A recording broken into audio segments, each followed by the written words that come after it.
आपस में तो लड़ रहे हैं। अगर आपस में लड़ने से देश का कोई भला होता हो तो आप मुझे बताइए, लेकिन अगर हम लोग यूनिटी के साथ रहते हैं और भारतीय होने के नाते एक साथ मिलकर लड़ते हैं तो देखिए हमारा देश कैसे डेवलप करेगा। लड़ाई हथियारों की नहीं होती है, आज की डेट में लड़ाई है डेवलपमेंट की। लेकिन आप देख लीजिए भारत की स्थिति क्या है, आज भारत की इकोनॉमिकल कंडीशन देख लीजिए। कहीं ऐसा ना हो कि साल 2026 तक ये देश आर्थिक दिवालिया घोषित हो जाए। कोई बड़ी बात नहीं है, क्योंकि इस देश का एक बड़ा तबका मंदिर और मस्जिदों के नाम पर, हिंदू और मुसलमान के नाम पर पागल हुआ पड़ा है। अपने बच्चों को स्कूलों में भेजने के बजाय वो अपने बच्चों को जो है वो आरएसएस में और बजरंग दल में भेज रहा है। आप तमाम लोगों के माध्यम से एक छोटा सा सवाल करता हूं कि आरएसएस, बजरंग दल या विश्व हिंदू परिषद की रैली में जाने से पहले इस कमेंट बॉक्स में उस नेता का नाम जरूर लिखिएगा, उस मेंबर ऑफ पार्लियामेंट का नाम जरूर लिखिएगा जिसका बेटा आरएसएस में जाता हो सुबह उठकर, बजरंग दल में जाता हो या विश्व हिंदू परिषद में जाता हो। तो इसका जवाब है नहीं। लेकिन अगर आप ये लिखना चाहते हो कि कितने नेताओं के बच्चे विदेश में पढ़ते हैं, तो सारे ही नेताओं के बच्चे विदेश में पढ़ते हैं। इस देश के अंदर कौन सा नेता है जो आपसे ये कहता है कि अपने बच्चों को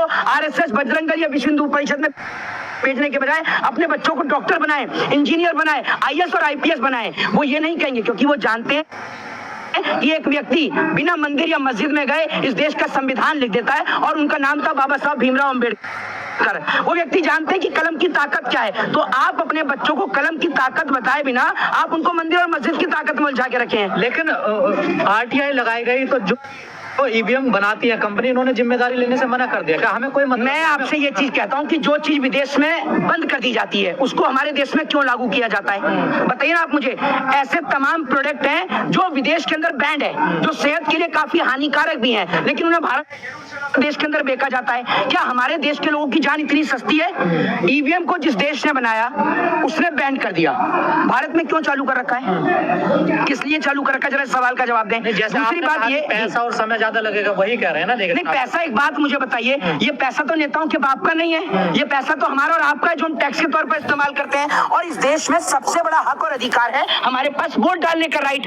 अगर वही निष्पक्ष नहीं बचेगा, मैं आपसे ये कहता हूँ वोट डालने का राइट निष्पक्ष होना चाहिए। आज समय जाता है तो जाने दीजिए, पेपर से होना चाहिए, उसमें दिक्कत क्या है? लेकिन दिक्कत इस देश में इलेक्शन कमीशन से ज्यादा सरकार को है। बहरहाल मुझे बोलने की जरूरत नहीं है कि इलेक्शन कमीशन चुनाव आयोग की नियुक्ति का भी उन्होंने बदल दिया गया है। देखिए, प्रधानमंत्री, कानून मंत्री, विपक्ष नेता रहेंगे। देखिए